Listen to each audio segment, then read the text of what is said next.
আসসালামু আলাইকুম রহমতুল্লাহি বারাকাত। রসুল্লাহ সাল্লাল্লাহু আলাইহি ওয়াসাল্লাম বলেন, আমার কথা তুমি অন্যদের কাছে পৌঁছে দাও, কেননা যদি একটি আয়াত হয়, পিতামাতা যদি অসন্তুষ্ট হয়, আল্লাহ তাআলাও কিন্তু অসন্তুষ্ট হয়। পিতামাতা যদি সন্তুষ্ট থাকে, আল্লাহ তাআলা কিন্তু সন্তুষ্ট থাকে। সহিহ হাদিস।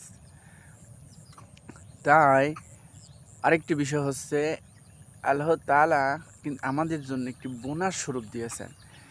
৫ ওয়াক্ত নামাজ যদি আমরা আদায় করি, ৫০ ওয়াক্ত নামাজের কিন্তু সওয়াব আমাদের দেয়া হয়। তাই আমরা কি চাই না এই বোনাসটা নিতে? তাই সবাই আমরা ৫ ওয়াক্ত নামাজ কালাম পড়ার চেষ্টা করব। যদি ৫০ ওয়াক্ত নামাজ পড়া হতো তাহলে কেমন হতো আপনারা ভাবেন। আল্লাহ তাআলা এই জন্য ৫ ওয়াক্ত নামাজ পড়ার যে সওয়াব, ৫০ ওয়াক্ত নামাজ পড়ার সওয়াব দেবে। সবাই ভালো থাকবেন, সুস্থ থাকবেন। আসসালামু আলাইকুম ওয়া রাহমাতুল্লাহ।